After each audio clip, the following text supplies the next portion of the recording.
श्री गणेशदत्त गुरुभ्यो नमः।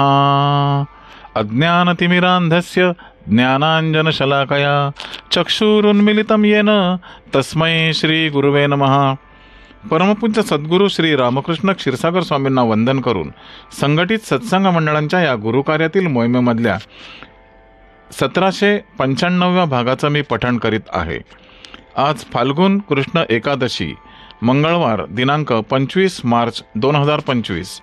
उपदेशामृत संग्रह भाग 7 या ग्रंथातील भगवान श्री दत्तात्रय सत्संग मंडळ मुंबई दिनांक 16/7/1994 बैठक क्रमांक 174 दिनांक 14/12/1993 रोजी मंडळाच्या 167व्या बैठकीत मुंबईत प्रत्यक्ष हजर राहून परमपूज्य सद्गुरूंनी दिलेला अनुग्रह आशीर्वाद। गुरुर् ब्रह्मा गुरुर्विष्णू गुरुर्देव महेश्वरा गुरु साक्षात परब्रह्म तस्मै श्री गुरुवे नमः। मुंबईला सत्संग सुरू होऊन बराच काळ लोटलेला आहे आणि आजची 167वी बैठक आहे असं इतक्यातच गोळे साहेबांनी सांगितले। हे ऐकून मला बरं वाटलं। आज आपण सत्संग घेतो, सत्संग हे नाव असलं तरी सत्संग कशाकरता घेतो आणि कोणाकरता घेतो हे समजणे गरजेचे आहे। सत्संग हा कार्यक्रम आहे, सत्संग हा मेळावा नाही, लोक जमवण्याचं साधन नाही, तर सत्संग हा ज्या गुरूंचा तुम्ही घेत असता त्याच्या आशीर्वादाने स्पर्शाने तुमचा उद्धार व्हावा आणि उद्धार होण्यासाठी तुम्ही लोक इथं येत असता अशी माझी कल्पना आहे। परमात्मा, धर्म, साधुसंत, महापुरुष, अवतारी पुरुष यांचा सगळ्यांचा जर विचार केला तर परमात्माच हे सर्व घडवून आणतो हे लक्षात येईल। निर्गुण निर्विकार असलेला, आनंद रूप असलेला, जगाची उत्पत्ती करून जगाला आनंद कसा देता येईल, मानवाचा उद्धार कसा करता येईल अशी त्याची नाना प्रकारची रूपे पाहायला सापडतात।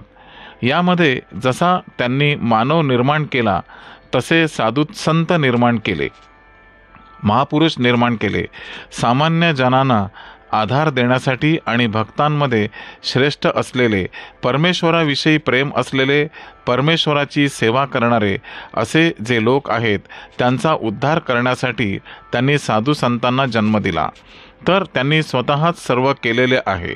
तसा त्याचा नीट अर्थ जर लक्षात घेतला तर त्याचा सिद्धांत असा आहे की परमात्मा हा जीवात्म्याच्या रूपाने अवतरतो आणि जीवात्मे परमात्म्यामध्ये विलीन होतात।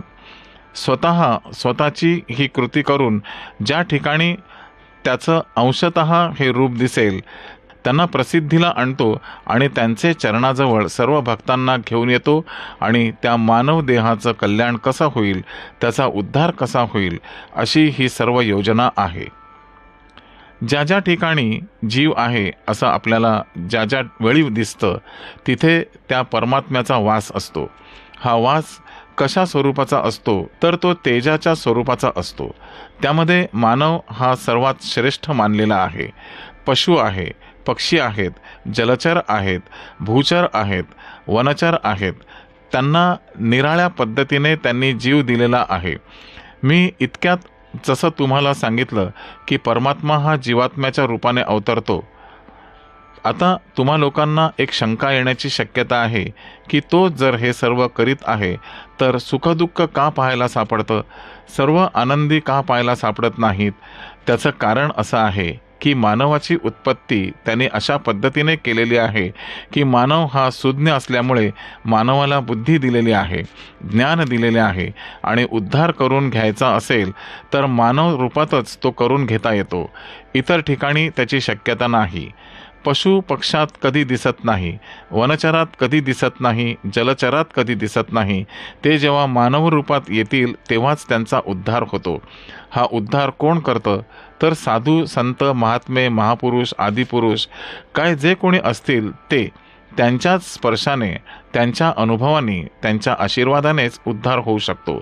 पशुपक्ष्यांकडे पाहिलं तर पशुपक्ष्यांना सुद्धा पुढच्या जन्मात मानव जन्म मिळण्याची बरीच शक्यता असते। असं हे या साधू संतांचं महत्त्व आहे.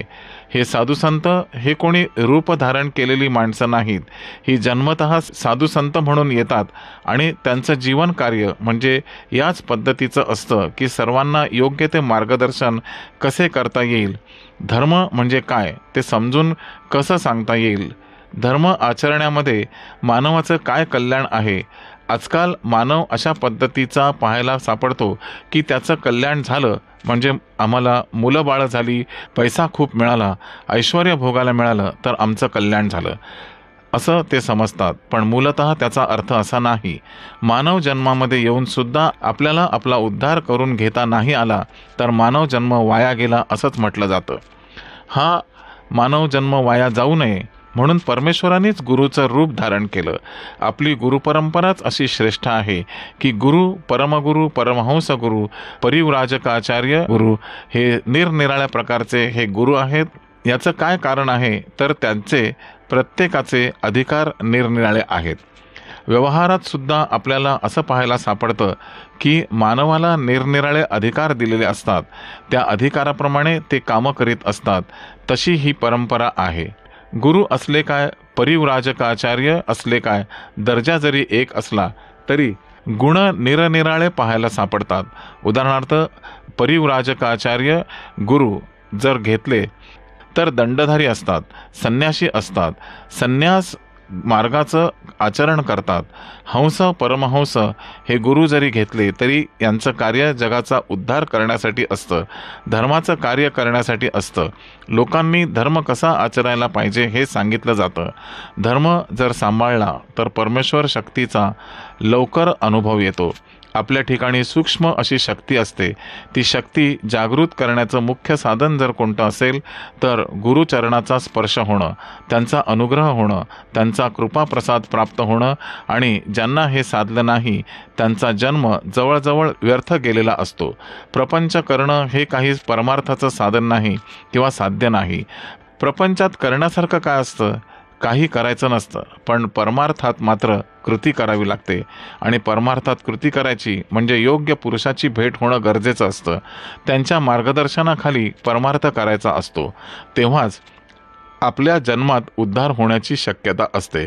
तुमचा नशिबाचा भाग असा एक आहे की तुमची योग्य गुरूंशी भेट झाली. तुम्हाला त्याचं फारसं समजत नसेल, कळत नसेल, लक्षात येत नसेल तरी निदान त्यांची कृपादृष्टी तुमच्यावर पडते. आज ना उद्या त्याचं ज्ञान होण्याची शक्यता आहे की आपल्या गुरूंची भेट झाल्यापासून आपलं जीवन कसं सुधारलं, आपल्या जीवनाला शांतता कशी लाभली, आनंद कसा मिळाला, हे करण्यामध्ये आपण आनंदी कसं असू शकतो, राहू शकतो. ही सगळी जी शक्ती आहे ती याच लोकांची असते. श्री गुरुदेव दत्त. गुरुबंधू आणि भगिनींनो, ह्या अनुग्रह आशीर्वादाच्या पुढील भागाचं पठण उद्या सकाळी 6 वाजता. आजचे हे पठण परमपूज्य सद्गुरूंच्या चरणी सादर अर्पण. श्री गुरुदेव दत्त.